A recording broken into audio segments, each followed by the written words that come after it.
What are we doing here? And where are we gonna go? It's like we just woke up one morning, and then it's welcome to the show. Don't ask any questions, just go with the flow. Make as much money as you can, and try your best not to get broke. Copy everything you see on the TV, from the hairstyles to the clothes, and don't think too often, just do exactly as you're told. And if you ever get confused, then just turn towards the alcohol. You'll still hear your thoughts, then just turn up the radio as you learn to live a lifestyle of drugs, sex, and rock and roll. But in all honesty, I just need to know, is there more to the cycle than growing and getting old? Living and dying just to leave behind a happy home and a whole lot of property that somebody else is going to own.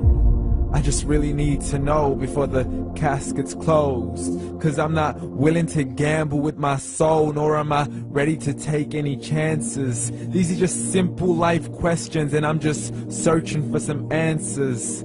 Like, what are we doing here? And what is our purpose? How did we get here, and who made us so perfect? And what happens once we go, or is this world all really worth it?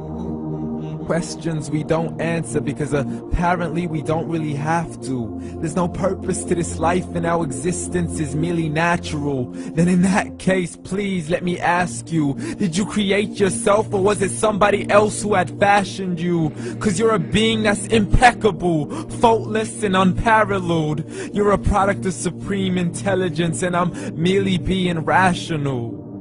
For there isn't a camera on this earth that can come close to the human eye, nor a computer that can compete alongside the human mind. And if the whole world was to come together, we wouldn't be able to create a single fly.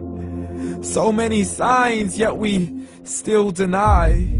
As science tries to justify that all this could come from none, when it's a simple sum. 0 plus 0 plus 0 cannot possibly ever give you 1.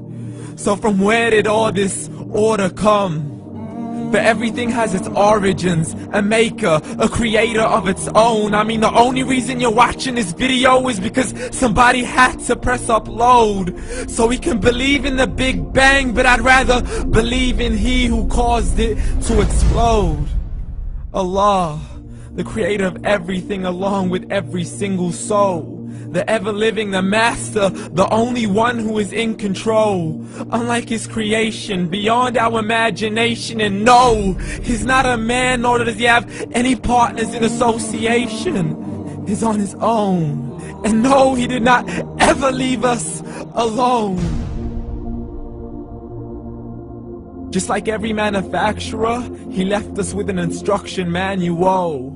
The Quran and Islam, and I'm sorry to jump to conclusions, but it's the only one possible. The only definition of God is the one and only supreme being. It's logical, a book with 0 contradictions, with miracles that are both scientific and historical, all revealed over 1400 years ago. Like the detailed description of the human embryo. The descriptions of the human embryo in the Quran cannot be based on scientific knowledge in the 7th century. To the mountains as pegs holding firm the earth below, and the 2 seas that don't mix in a complete separate flow. To the planets in orbit, alternating night and day as they stay in flow. The expansion of the universe and the creation of everything from H2O. To the stories of the past and the preservation of Pharaoh. To identifying the lowest point in the land where Persia defeated Rome. The gushing fluid that created man in the glands between the ribs and the backbone. And not a word has changed, it's still the same. So please explain how all this was known over 1400 years ago. To a man who couldn't read or write, as he would recite whatever the angels spoke. And if you still don't believe, please try to come up with something that's even close. But you can't, so we took God as a mockery and his messengers as a joke. Muhammad could not read or write.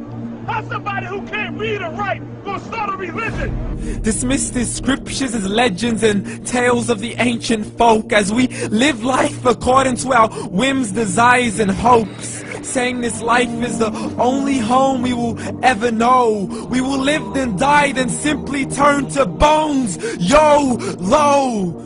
Correction, after the grass dies, the rain arrives and it regrows, and Allah promises to do the same thing to your very soul and bring you back from your very fingertips to your toes, as the all-seeing supreme being watches us so close, and we are surely being tested in our wealth, our health, and our self, and everything that we've been blessed with. So believe, for we will surely be resurrected and be brought back to our Lord and account for every single deed, as He hands us our books and orders us to read. From the bad to the good and everything in between. You yourself are sufficient for your own accountability, so don't be mad at me. You are the one who thought He wouldn't come back to me. I gave you a whole life long to search after me, but you were busy in all that which was temporary. So read, and glad tidings to all those who believed. And if you disbelieve, read. And don't let that day be the first day you find out what your life really means. Read.